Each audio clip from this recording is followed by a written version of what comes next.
de diriger ce temps. Merci Seigneur parce que tu es merveilleux, tu vas faire quelque chose de grandiose. Merci Seigneur, je veux juste te remercier. Moi je veux juste être dans la reconnaissance et te remercier. Merci Seigneur Jésus pour qui tu es. Sache que je t'adore, tu le sais, tu connais mon cœur et tu connais le cœur de mes frères et sœurs. Et Seigneur, je veux t'adorer pour qui tu es Jésus. Je suis reconnaissante parce que tu es venu me sauver, tu es venu me toucher et tu vas le faire pour d'autres Seigneur. Alors à toi la gloire, la louange et l'adoration. Amen. Alors c'est vrai qu'on est dans cette thématique, vous l'avez vu depuis le début de l'année, sur la pêche miraculeuse. Et j'avais envie de vous montrer ça parce que ce qui est magnifique, c'est qu'on voit la compassion de Jésus pour ses disciples en fait, ses futurs disciples. Mais et quand on parle du discipulat, c'est la famille. Vous voyez ce que je veux dire ? C'est, par exemple, toi, tu es un père, par exemple, ou tu es une sœur, peut-être dans un foyer. Peu importe ce que tu es dans ta famille, mais certainement, ton enfant est ton premier disciple. Ton frère ou ta sœur peut être ton disciple. Tu vois, le discipulat, c'est la vie, c'est vivre avec. Ton mari peut être ton disciple. Tu vois, ton voisin peut être ton disciple. Et c'est tellement impactant. Et moi, je crois qu'en fait, petit à petit, on va entrer dans cela parce que ça va être naturel. Ça va être un retour à un évangile qui est simple. Ça va être un retour à un évangile où on enlève toutes ces structures religieuses, mais où on vit. C'est comme j'ai dit aux enfants, on marche avec Jésus. L'une des définitions les plus simples de qu'est-ce qu'un disciple, c'est quelqu'un qui prend la main à Jésus et qui marche avec lui. Amen.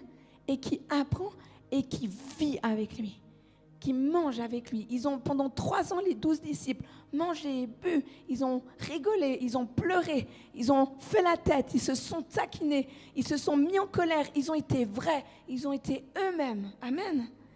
Et je crois qu'en fait, la Bible, elle dit, ils reconnaîtront que vous êtes mes disciples à l'amour que vous avez les uns pour les autres. Et Jésus, lui, ce qu'il avait développé, c'était une communauté de disciples où il y avait une unité d'amitié, de relation, de profondeur, d'authenticité qui faisait que c'était un noyau dans lequel ils pouvaient grandir et après, Dieu pouvait ajouter d'autres à cela. Amen. Et je crois que pour nous, je ne vais pas en faire tout un programme, mais on va se laisser diriger par l'Esprit de Dieu pour que nous puissions devenir de véritables disciples. J'aimerais te dire que le discipulat, là, c'est pas mal des enseignements que j'ai reçus hier, mais ça me parle. Si j'arrive à vous en parler librement, c'est que je les ai compris. C'est que le discipulat, c'est pas un nouveau programme pour faire grandir l'Église. C'est pas ça. Le discipulat, c'est simplement la définition d'une marche véritable avec Jésus-Christ de Nazareth. Et je veux enlever cette pression qu'on pourrait avoir sur notre Église, de se dire il faut qu'on grandisse, il faut qu'on atteigne un chiffre, il faut qu'on soit 100 d'ici la fin de l'année, 200.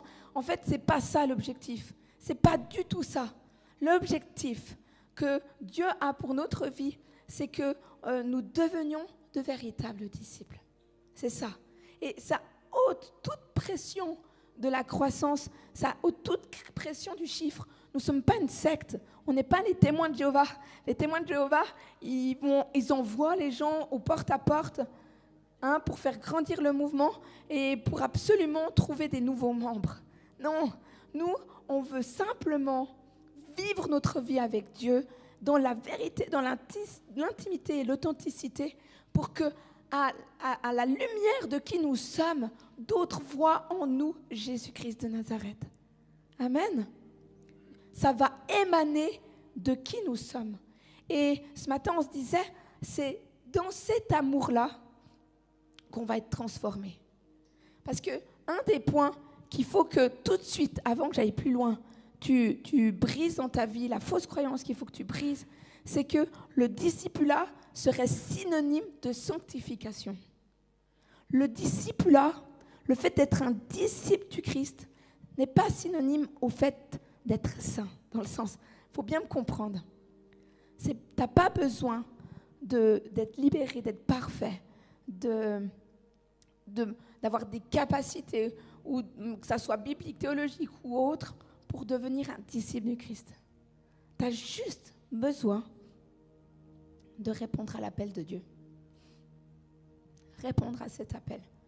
Ce soir, c'est un appel que Dieu nous lance. C'est un appel. Et ce qui est magnifique avec Jésus-Christ, c'est que lui, dans son appel et dans son immense amour, il nous laisse libres. Et dans cette église, on va aussi laisser la liberté aux uns et aux autres de répondre ou non à l'appel de Dieu. Amen. Ce n'est pas une obligation. Ce n'est pas parce que vous allez venir ici que vous allez être obligé de devenir un disciple. Mais c'est vrai qu'en fait, c'est la direction que l'Esprit de Dieu est en train de donner à notre communauté. Hier soir, quand je me reposais, souvent j'ai des visions. Et souvent, Dieu me montre Next comme un grand bateau. Et je voyais un grand bateau dans la mer qui prenait un nouveau virage. Qui prenait un nouveau virage. Et en fait, quand Dieu nous montre, je me suis dit, il nous montre toujours des gros bateaux. C'est que, en fait, notre Église, même si elle paraît petite en nombre, elle est grande devant Dieu. Ça, c'est quelque chose, c'est un acquis que j'ai capté. Et du coup, on est en train de prendre vraiment un virage. Une nouvelle direction. De s'approcher de plus en plus, toujours plus, à qu'est-ce que les disciples du Christ ont vécu dans les actes. Mais c'est vrai qu'il y a un point que j'aimerais lire avec vous. C'est dans Jean, au chapitre 6. Jean, chapitre 6.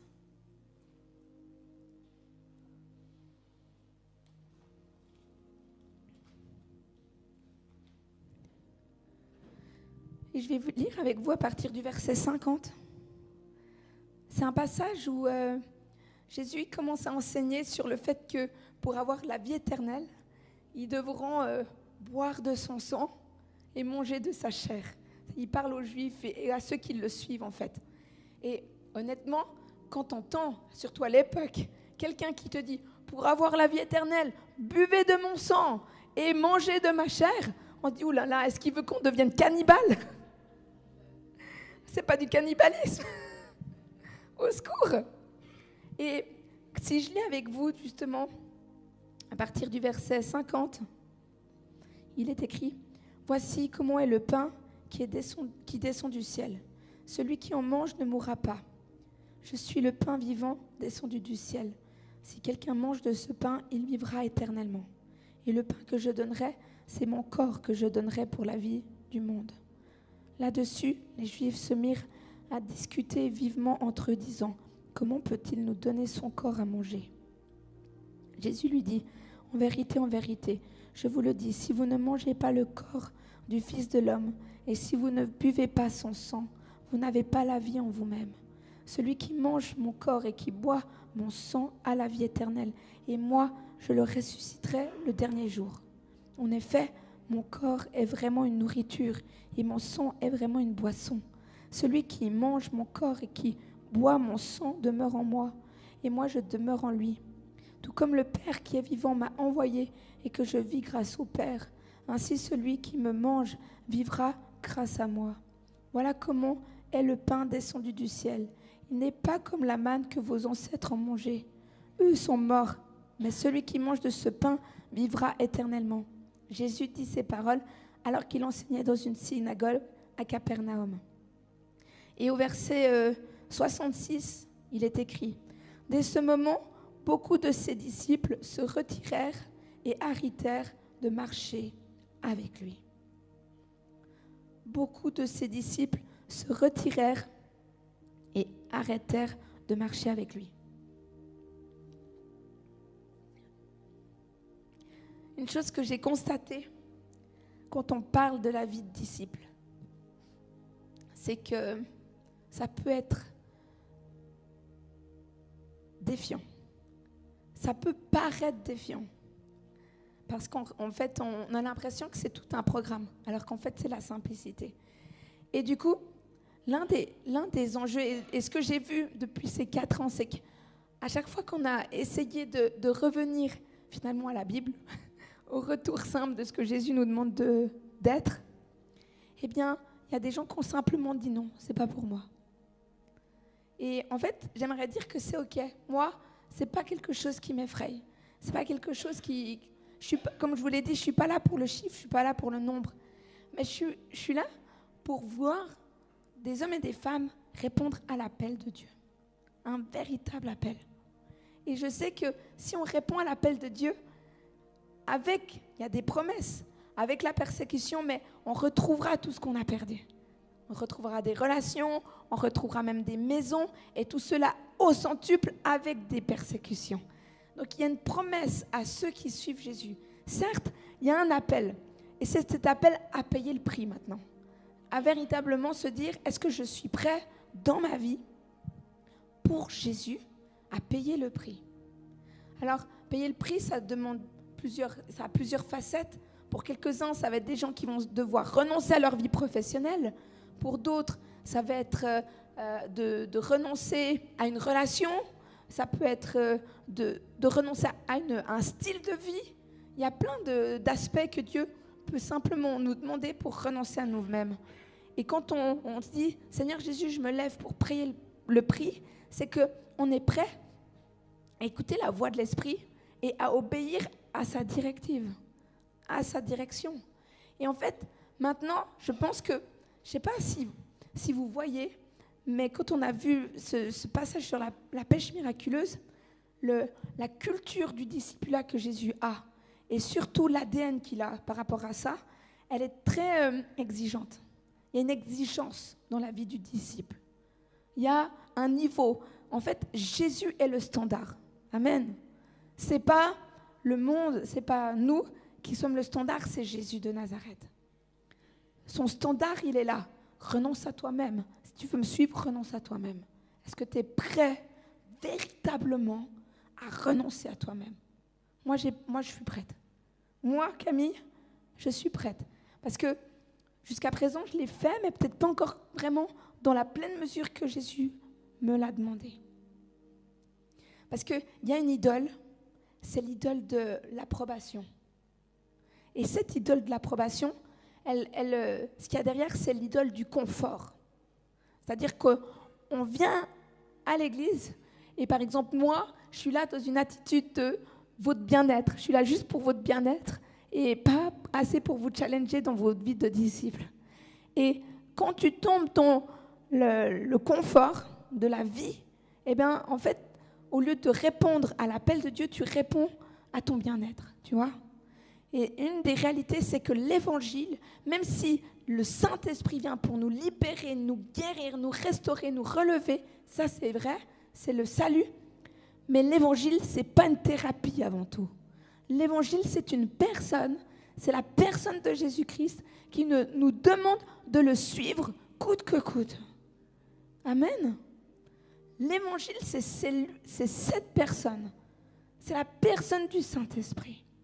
C'est Jésus-Christ, c'est le fait de le suivre, lui, là où il a décidé. Non pas où j'ai décidé, mais lui où il a décidé de m'amener. Non pas en fonction de moi, mes désirs, mais en fonction de son appel, son désir.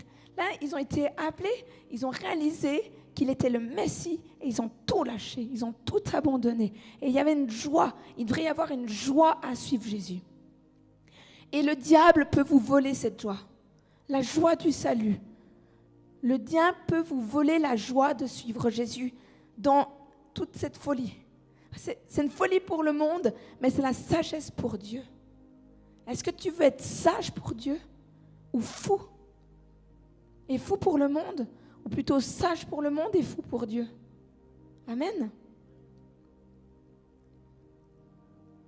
Alors, c'est vrai qu'à partir du moment où on va devenir des disciples, par exemple, moi, je me considère comme disciple, et je réalise que c'est vrai que dans l'Église, c'est vrai qu'il y a une autorité, il y a une hiérarchie, mais je me considère être une disciple parmi des disciples. Et c'est ça l'enjeu, c'est ça. C'est pas parce que tu vas commencer à faire des disciples que tu vas devenir un maître. Non, tu vas juste être un disciple parmi des disciples. Tu vas juste être un disciple qui va amener d'autres disciples à connaître le Christ. Et c'est pour ça que moi, souvent, je n'ai pas de peine à vous demander, par exemple, la prière. Il y a des pasteurs qui pourraient se dire « Oh, je suis le pasteur, alors non, je n'ai pas besoin de votre aide. » Mais un véritable disciple, il marche avec les disciples. Il est avec les disciples. On est avec les disciples. Et ça, c'est magnifique, en fait. C'est ce qui crée une vraie communauté.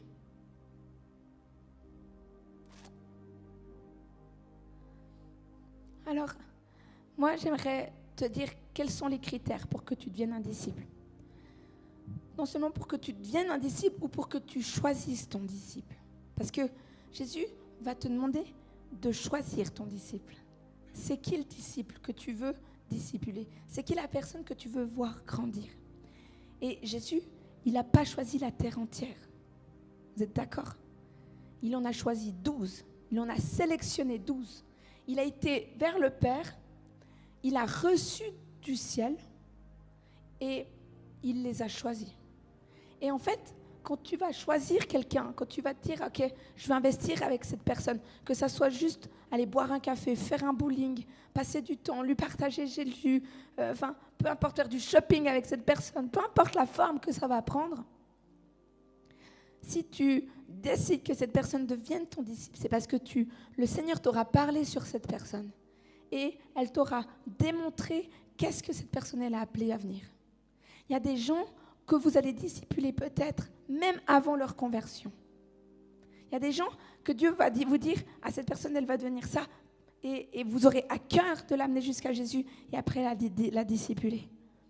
Moi, je sais que même avant de connaître Jésus, quand j'étais un peu dans cette phase de transition, dans mon cœur, j'avais déjà cette conviction que si je me convertissais, je deviendrais pasteur. Il y a des gens qui savent qu'il y a des gens qui sont appelés bien avant même qu'ils connaissent Jésus, même quand ils sont dans leur vie de péché, même quand ils sont rebelles. Donc en fait, c'est une question de foi, c'est une question de relation, c'est une question d'intimité et c'est une question de savoir qui Dieu te donne. Quelles sont les personnes qui te donnent? Ce n'est pas une question d'avoir 10 000 personnes. Jésus, il n'en a eu que 12, pourtant il était Dieu. Alors nous, on peut déjà commencer avec au moins une personne. Une, il n'y a pas besoin de plus. Une personne. Si chacun ici avait déjà un disciple, réalisez dans 6 mois, une année, en fait, l'Église pourrait déjà se doubler. Si dans les 30-40 des fois qu'il vient au culte, chacun avait son disciple, imaginez-vous l'impact que ça aurait sur 6 mois, une année, 3 ans, 4 ans. C'est extraordinaire. Et en fait, maintenant, la question, c'est est-ce que tu es prêt à ouvrir ta vie à ton disciple, à la personne que Jésus veut mettre dans ta vie, à être intentionnel, à y réfléchir, à être intentionnel dans cette réalité-là. Donc, le cœur de ce disciple, ça doit être quelqu'un qui veut devenir un disciple, qui a dit oui, je veux, même si j'ai de la difficulté, je veux devenir un disciple du Christ. Je veux être enseignable, je veux me rendre disponible, je veux avoir du temps, parce que si la personne n'a pas de temps, ça ne sert à rien. Je veux être flexible, je veux vraiment faire preuve d'initiative pour Jésus et je veux avoir cette passion pour le Seigneur. Amen. Gloire à Dieu. Alors en fait là, je pourrais lancer un appel, comme on le fait toujours. Mais moi, je veux que ça porte du fruit. J'aimerais vraiment que petit à petit, on comprenne quel est notre appel. Quel est l'appel de tous les chrétiens? Allez et faites des nations des disciples. Baptisez-les au nom du Père, du Fils et du Saint-Esprit. Jésus n'a pas dit, allez pasteur, faites-le. Il a dit tout le monde. Et moi, je m'engage. Moi, j'aimerais que vous sachiez prier pour la guérison, prier pour la délivrance, faire des baptêmes. Est-ce que tu as déjà amené quelqu'un à être baptisé dans le Saint-Esprit? En fait, toutes les bases de la foi, tous les fondements de l'Évangile, toutes ces réalités-là. Alors tu me dis, je dois déjà le vivre moi-même. Ok, mais avec ce que tu as, ce que tu connais déjà, tu es déjà en mesure de le transmettre. Et alors que, parce que la présence de Dieu, quand je dis allez, faites de toutes les nations des disciples, la promesse c'est et je serai avec vous jusqu'à la fin du monde. Donc, pourquoi veux-tu que Dieu déverse son onction sur ta vie si c'est juste pour la garder pour toi, sans te mettre en mouvement? C'est dans ta marche. Dans les psaumes, il est dit que Dieu fortifie nos genoux. Il fortifie nos genoux dans la marche. Il fortifie nos vies pour le combat. Amen. Et c'est dans la mesure où tu vas te mettre en mouvement que Dieu va déverser ses grâces, mais aussi sa délivrance dans ta vie. Je sais qu'il y a des choses que Dieu me délivre encore au jour d'aujourd'hui. Il y a des choses que je n'aurais pas pu être délivrée il y a 5 ans en arrière. C'est maintenant que Dieu opère la délivrance. Mais si j'avais attendu que Dieu me délivre entièrement pour me mettre en mouvement, eh ben j'y serais encore. Parce que moi, j'ai des origines où il y a des combats spirituels énormes. Mais je me suis mis en mouvement. Et j'ai lancé le pari de marcher avec Jésus, de le suivre coûte que coûte, de ne pas lâcher sa main, de faire ce que je peux pour me laisser toucher par la présence du Saint-Esprit, pour me laisser aimer par ce Saint-Esprit qui va me transformer et qui va me mettre, qui va me transformer là où il veut que je devienne ou que je sois. C'est en marchant, c'est dans la route. Je vais prier, mais après je vais vous demander de faire des groupes où, en fonction de ce que je vois, vous puissiez discuter de ce thème. Seigneur, je veux juste prier. Seigneur, mon Père, je te demande, Seigneur Père éternel, que mes frères et sœurs, Seigneur, puissent être libérés de toutes les fausses croyances. Il y a les blocages en lien avec ça. Seigneur, je te demande que vraiment la passion débordante que j'ai vue dans ces jeunes, c'était à Sainte-Croix, j'ai vu ces jeunes complètement passionnés pour le Seigneur. Et moi, je suis vraiment bouleversée par ça. Eh ben, je te demande que ça se déverse sur mes frères et sœurs ici. Seigneur, du plus petit au plus grand, ça va être extraordinaire.